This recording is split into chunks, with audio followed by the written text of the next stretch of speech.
Hi guys! Welcome to our vlog. Panibagong araw, panibagong vlog na naman tayo.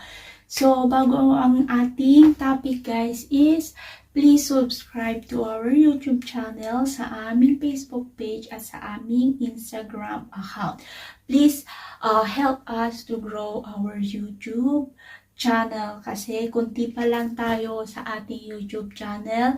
Sa mga hindi pa po nag-subscribe, please subscribe na po kayo at sabihin nyo po sa mga kakilala nyo na nag-a-apply or gustong pumunta sa iba't ibang bansa, manood lang sa ating mga video, baka sakaling makatulong po sa kanila yung mga video na ginagawa ko. At sa mga may gusto na magtanong or may katanungan or naguguluhan sa mga video ko na ina-upload, mag-comment lang po kayo dyan sa baba. Huwag kayong mahiya, huwag kayong matakot, hindi ako nangangain ng tao.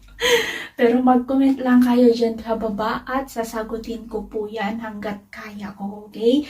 So, ang topic natin ngayon guys is about sa katanungan ng ating isang subscriber. Ang sabi dito ni Sis Lariet LY. Ang sabi niya dito guys is, Ma'am, gaano po katagal ang PIDOS? So, ang pagkaintindi ko dito guys, sa tanong niya na ito is, tinatanong niya kung ilang oras ang pag-attend ng seminar sa PIDOS. So, guys, ang PIDOS kasi is isa sa mga requirements. Sa mga hindi po nakakaalam yan, ay isang requirements po yan bago ka makapunta sa ibang bansa. Para sa ganon is may monitor din ang pamilya mo para sa inyong safety din yan. So, kailangan nyo talagang umattend ng PIDOS seminar. So, yung katanungan ni Sis, sagutin natin. Ilang oras na ba? Guys, hindi yan matagal, okay? Half day lang po yan. Hindi po siya ganon kagaya ng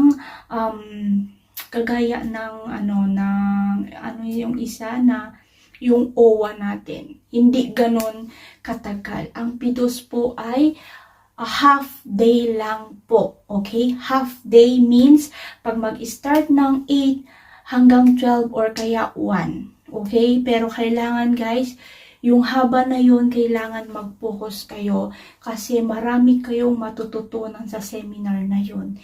Wag na wag po kayo papetik-petik sa seminar na yun kasi para po sa inyo yun, para may alam kayo, para may idea kayo sa mga magaganap or mga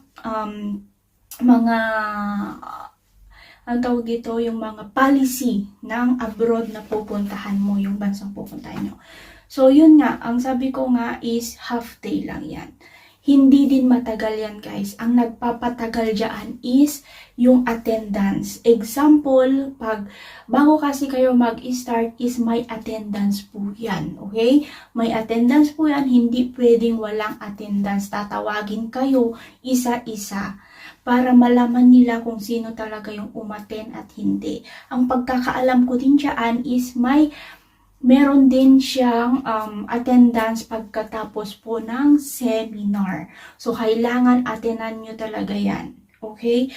Yung mga guys, yung laging papetik-petik sa PIDOS, nagiging kawawa sila pagdating na ng abroad kasi ang dami nilang nakaligtaan, ang dami nilang hindi napakinggan ng mga sinabi sa seminar dahil akala nila hindi importante ang PIDOS. Guys, sinasabi ko sa inyo, yung PIDOS na yan is makakatulong sa inyo yan pagdating nyo dito sa bansa na pupuntahan ninyo.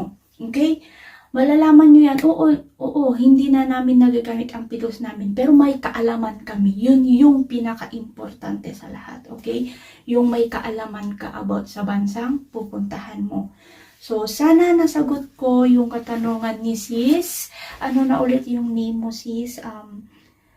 Sis Lariet LY. So, ilalagay ko na lang dyan si Sis Lariet LY. Thank you sa comment mo, sis. Sa mga iba pang gustong magtanong is magtanong lang po kayo at sasagutin ko po yan ng abot ng aking makakaya. So, at gagawan ko din siya ng video. So, yun lang guys. Thank you for watching. Have a nice day. God bless us all. Bye!